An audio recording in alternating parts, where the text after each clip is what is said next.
என் உயிரே என் உயிரே யாவும் நீதானே.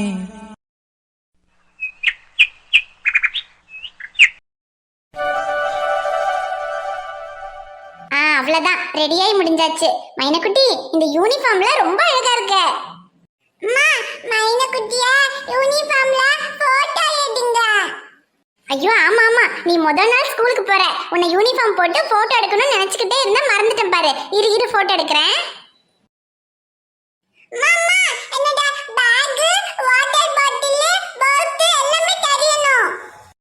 ஏய் இருடி, எல்லாம் தெரியுது.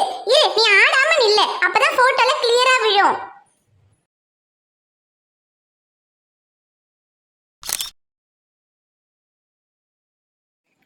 சூப்பரா இருக்கு மைனக்குட்டி.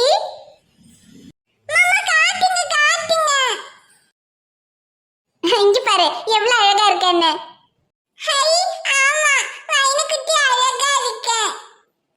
சரி மைனக்குட்டி, இன்னைக்கு முதல் நாள் ஸ்கூலுக்கு போற, அங்க போய் அழாம சமத்தா இருக்கணும், சரியா? சரிம்மா, மைனக்குட்டி அழவே மாட்டேன். மைனக்குட்டி குட் கேர்ள். சரி மைனக்குட்டி, நீ முதல் நாள் ஸ்கூலுக்கு போற, அங்க உன்ன மாதிரியே நிறைய பிள்ளைங்க வருவாங்க. அம்மா உனக்கு box, pencil, rubber, water bottle எல்லாம் புதுசா அழகா வாங்கி கொடுத்துருக்கேன்ல, அது எல்லாத்தையும் பத்திரமா வச்சுக்கணும். வேற பிள்ளைங்க யாரும் எடுக்காம பாத்துக்கணும். அதுக்கப்புறம் வீட்டுக்கு வரும்போது எல்லாமே பேக்ல போட்டு பத்திரமா எடுத்துட்டு வரணும், சரியா? சரிம்மா, மைனக்குட்டி அதெல்லாம் பத்திரமா வச்சுப்பேன். சரி. அப்புறம் அம்மா உனக்கு லஞ்ச் பாக்ஸ்ல லஞ்ச் கொடுத்து விடுவேன்ல, அதை வேற பிள்ளைங்க யாராவது கேட்டாலும் உங்களுக்கு ஷேர் பண்ணி சாப்பிடணும், சரியா? கொடுக்க மாட்டேன்னு சொல்லக்கூடாது.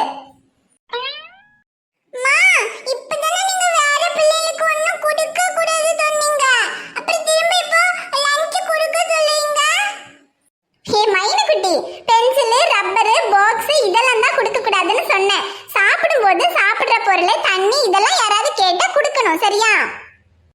ஆனா அதுக்குன்னு வாட்டர் பாட்டில் டிஃபன் பாக்ஸோட கொடுத்துட்டு வந்துடாதடி. சாப்பிடுற பொருளை மட்டும் கொடுத்துட்டு டிஃபன் பாக்ஸையும் வாட்டர் பாட்டிலையும் மறக்காம பேக்ல போட்டு கொண்டு வா. சரிம்மா. அப்புறம் அம்மா சாப்பாடை ஷேர் பண்ண சொல்லிட்டாங்கன்றதுக்காக உன் டிஃபன் பாக்ஸை பூரா அவங்களுக்கு கொடுத்துட்டு நீ சாப்பிடாம வந்துடாத, சரியா? கொஞ்சமா கொடுத்துட்டு நீயும் சாப்பிட்டுட்டு வா, சரியா? சரிம்மா. அப்புறம் டீச்சர் என்ன சொல்றாங்களோ அது மாதிரி தான் கேட்கணும். ரொம்ப குறும்பு பண்ணக்கூடாது. ஐயோ அம்மா, மைனக்குட்டிக்கு எல்லாம் தெரியும். மைனக்குட்டி முன்னாடியே அங்கன்வாடி போயிருக்கேன்ல. சும்மா இப்படியே சொல்லிட்டே இருக்காதீங்கம்மா. ஸ்கூலுக்கு நேரமாகுது, சீக்கிரமா போய் லஞ்ச் பாக்ஸ் எடுத்துட்டு வாங்க. ஐயோ சரிடி, இவ பெரிய மனுஷி, இவளுக்கு எல்லாம் தெரியும். இரு எடுத்துட்டு வரேன்.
மைனா, இந்த லஞ்ச் பேக் பண்ணிட்டேன். ஸ்கூல் வேன் வந்துரும், வா போலாம்.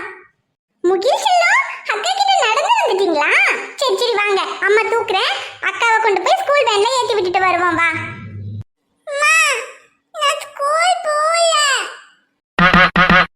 என்னது, ஸ்கூல் போலியா? ஏன் ஸ்கூல் போல? இப்பதானே எல்லாம் ரெடி பண்ணிட்டு ஸ்கூலுக்கு போலாம்னு சொல்லி லஞ்ச் பேக் கட்டிட்டு வரேன்னு போனேன். அதுக்குள்ள வந்து ஸ்கூல் போலாங்கற? என்னாச்சு?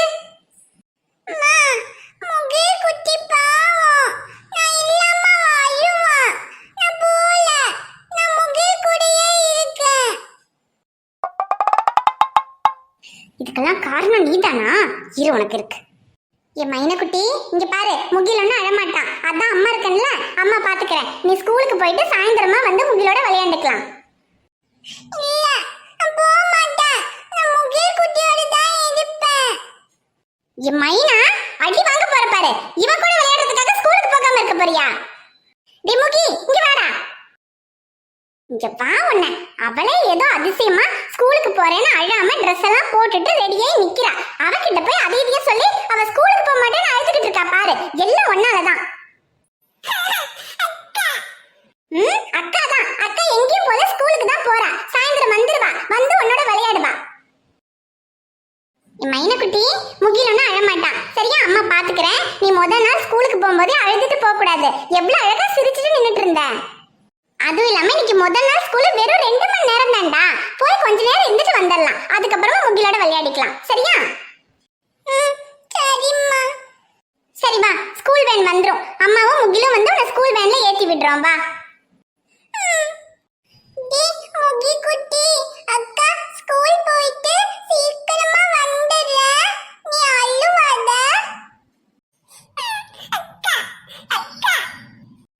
இவன் ஒருத்தன் மூஞ்சி வேற இப்படி பாவமா வச்சிருக்கான். அத பார்த்தாலே அழுதுட்டு ஸ்கூல் போக மாட்டேன்னு சொல்லிடுவா.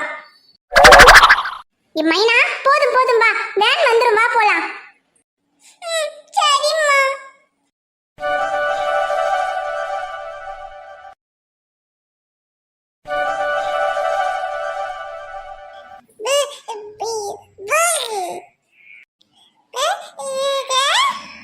பிரியா குட்டி, செல்லக்குட்டி, அப்பா சொன்னல சீக்கிரமா அம்மாவை இந்த வீட்டுக்கு கூட்டிட்டு வருவேன்னு.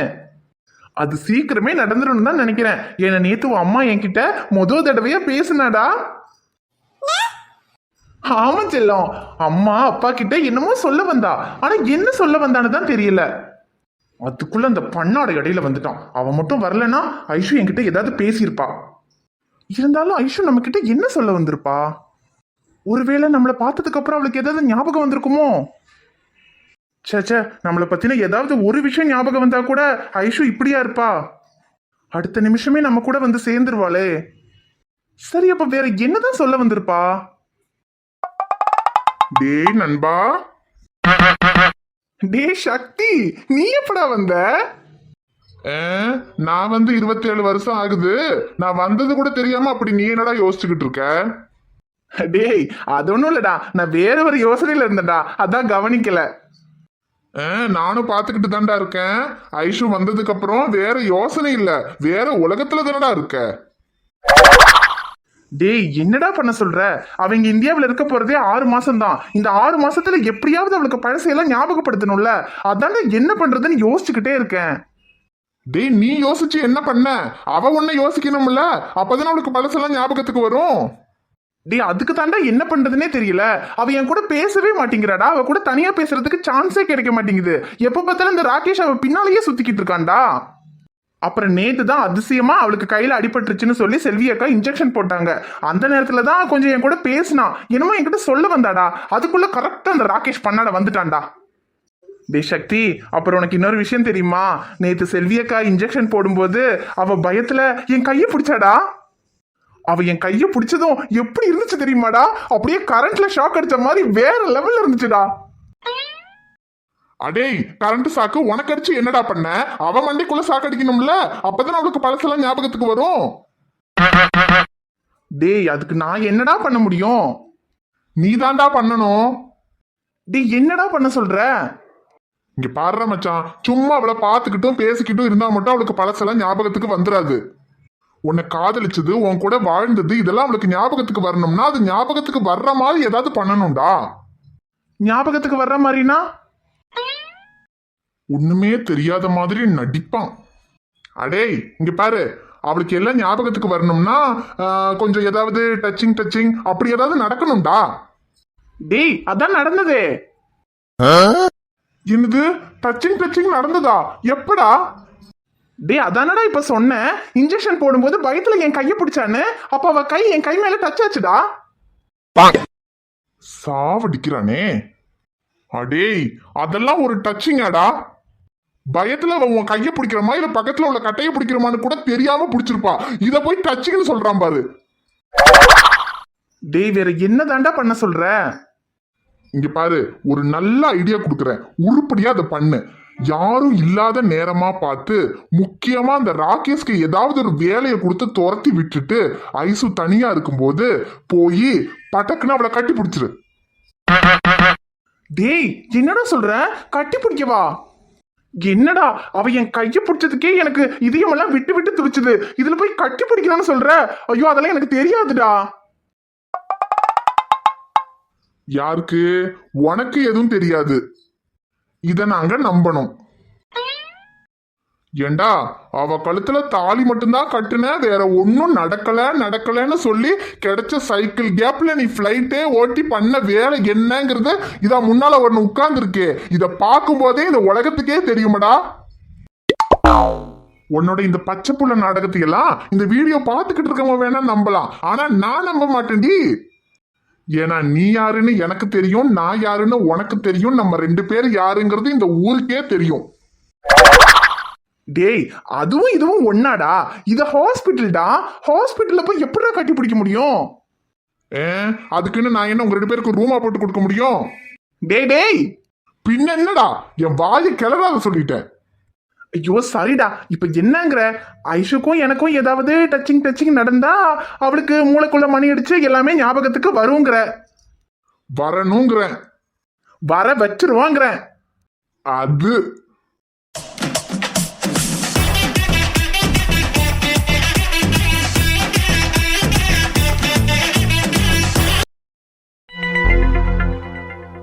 எங்க ஐசுவும் மாப்பிளையும் இந்தியாவுக்கு போய் 4-5 நாள் ஆகுது. போய் சேர்ந்த உடனே ஃபோன் பண்ணாங்க. அதுக்கப்புறம் இந்த 4-5 நாளாக ஃபோனும் பண்ணல, ஒன்றும் பண்ணல. அங்கே ஏதாவது பிரச்சனை ஆயிருக்குமாங்க? என்ன ஏதுன்னு ஒன்றும் தெரியலையே, எனக்கு பயமா இருக்குங்க. எதுக்கு ஜானகி பயப்படுற? அவங்க என்ன பக்கத்து ஊருக்கா போயிருக்காங்க போய் அடிக்கடி போன் பண்றதுக்கு? இந்தியாவுக்கு போயிருக்காங்க. இந்தியாவில இருந்து துபாய்க்கு போன் பண்ணணும்னா உடனே எல்லாம் நினைச்ச மாதிரி பண்ணிட முடியாது. அதுவும் இல்லாம அவங்க வேலை விஷயமா போயிருக்காங்க ஜானகி. அங்க போய் வேலையை பார்ப்பாங்களா இல்ல உனக்கு பொழுதன்னைக்கு போன் பண்ணிட்டு உட்காந்துருப்பாங்களா? ஐயோ சரிதாங்க, இருந்தாலும் அந்த பையனோட ஆஸ்பத்திரிக்கு போயிருக்காங்க. அந்த பையன்கிட்ட ஐசுவை பார்த்து எதையாவது பேசுவானோ, இவளுக்கு ஏதாவது ஞாபகத்துக்கு வந்துருமோன்னு நினைச்சு பயமாவே இருக்குங்க. ஜானகி, அந்த பையன் எப்படி ஐசுவை பார்த்து எல்லா உண்மையும் சொல்லுமா? நம்ம தான் அவன் கிட்ட ஐசு கிட்ட எந்த உண்மையும் சொல்லக்கூடாதுன்னு சத்தியம் வாங்கியிருக்கோமே.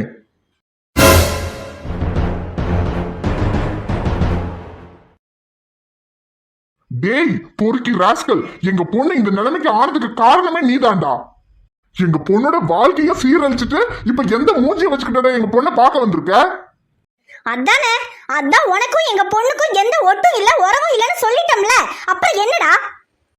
இங்க பாருங்க, ஐஷுவை தான் என்கிட்ட இருந்து பிரிச்சுட்டீங்க, ஆனா என் குழந்தைய என்கிட்ட இருந்து பிரிச்சிடாதீங்க.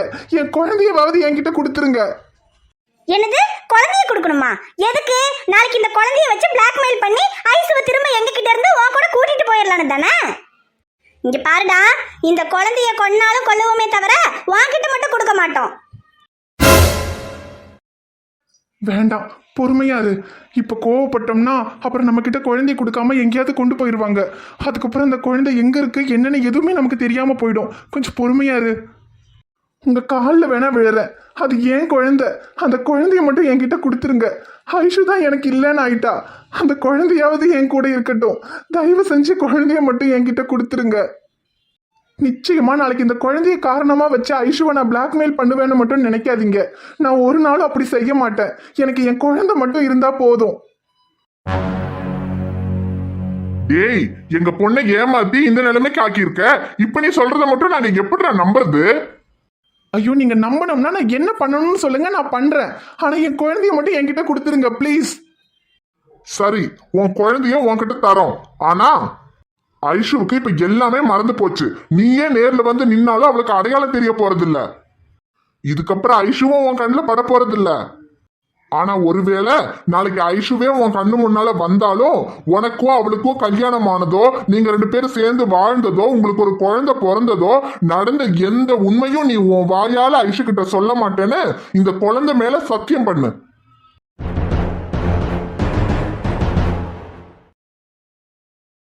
அப்படி நீ சத்தியம் பண்ணா இந்த குழந்தைய உன்கிட்ட தரோம். சரி, ஐஷுவை நான் நேரில் பார்த்தாலும் நடந்த எந்த உண்மையையும் என் வாயால நான் ஐஷு கிட்ட சொல்ல மாட்டேன். இது என் குழந்தை மேல சத்தியம். என் குழந்தைய என்கிட்ட கொடுங்க.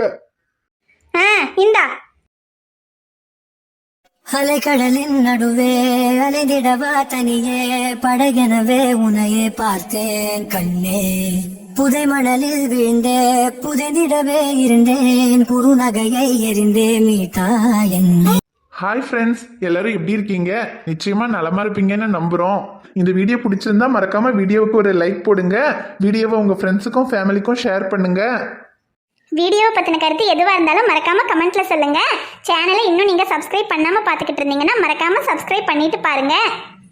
நாங்கள் உங்களை நாளைக்கு பார்க்க வரோம். Bye friends. பை.